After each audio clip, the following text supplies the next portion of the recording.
కాంగ్రెస్ ను విమర్శించడం తప్ప ప్రధాని స్పీచ్ లో డెవలప్మెంట్ గురించి లేదన్నారు ఇండియా కూటమి నేతలు. ముగిసిన చరిత్ర గురించి మాట్లాడడం తప్ప ప్రెజెంట్ ఫ్యూచర్ గురించి ప్రజలకు ఎలాంటి భరోసా ఇవ్వలేదని విమర్శించారు. కాంగ్రెస్ ఏం చేసిందో చెప్పడం మాని బీజేపీ ఏం చేస్తుందో మోదీ చెప్పాలని ప్రశ్నించారు ఇండియా కూటమి నేతలు.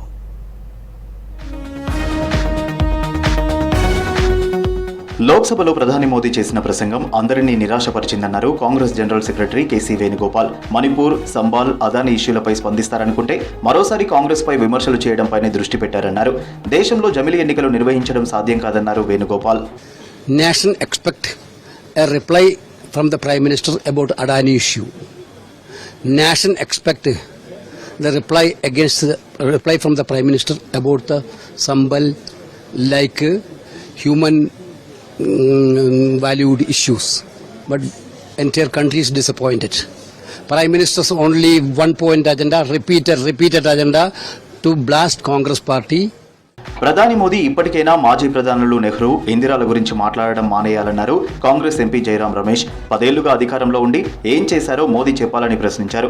దేశంలో రాజ్యాంగ ఉల్లంఘనలు ప్రతిరోజు జరుగుతున్నాయని తెలిపారు జైరాం. भूल जाइए नेहरू, पंडित नेहरू को भूल जाइए, इंदिरा गांधी जी को, उन्होंने क्या किया, उन्होंने नहीं क्या किया, आप क्या कर रहे हैं वो उसको तो बताइए, जानकारी दीजिए, सभी पार्टियों को विश्वास में लीजिए. कितने सर्वदलीय बैठक आपने बुलाए मुझे बताइए, प्रधानमंत्री बताएं. లోక్సభలో ప్రధాని మోదీ ప్రసంగంపై స్పందించారు Karnataka deputy CM DK Shivakumar. Congress తీసుకొచ్చిన రాజ్యాంగం కల్పించిన హక్కులతోనే మోదీ ప్రధాని అయ్యారని అన్నారు. దేశానికి రాజ్యాంగం, జాతీయ జెండా, గీతంతో పాటు స్వాతంత్ర్యాన్ని కాంగ్రెస్ తీసుకొచ్చిందన్నారు DK Shivakumar. Congress party only has given him all rights with this constitution, with the national flag and national anthem and independence.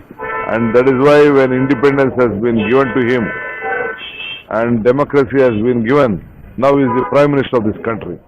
One nation one election work out కాదన్నారు ఎంపీ శశి థరూర్. ఇందులో చాలా లోపాలున్నాయని చెప్పారు. తాము 1952లో వన్ నేషన్ వన్ ఎలక్షన్ ను ప్రారంభించామన్నారు.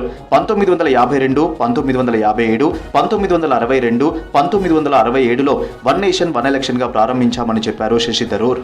It is only because governments fell, coalitions fell apart, people lost votes of confidence, or governments were dismissed and they had to come back another time, or a government decided to call an early election. All these reasons can still happen in the future. So you go through the great trouble and expense of calling this new scheme, you may end up in exactly the same position within 20 years, which is what happened earlier.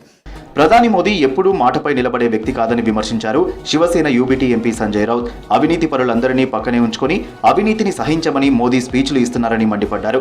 Maharashtra deputy సీఎంలు అజిత్ పవార్, ఏక్నాథ్ షిండేలో అత్యంత అవినీతి పరులని విమర్శించారు సంజయ్ రౌత్. सबसे पहले अजित पवार को party से निकालिए. उनको जो आपके महान उपस्थिति में शपथ ग्रहण किया है ना, तो बताइए. एकनाथ शिंदे सबसे भ्रष्ट व्यक्ति है, और भी उनके साथ जो 10-12 लोग आए हैं ना, जिनको पर ईडी सीबीआई के मुकदमे और रेड्स हुए हैं.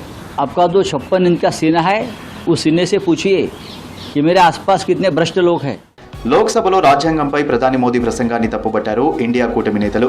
కాంగ్రెస్ ను విమర్శించడం తప్ప దేశానికి ఏం చేస్తున్నారో మోదీ చెప్పలేదని మండిపడ్డారు.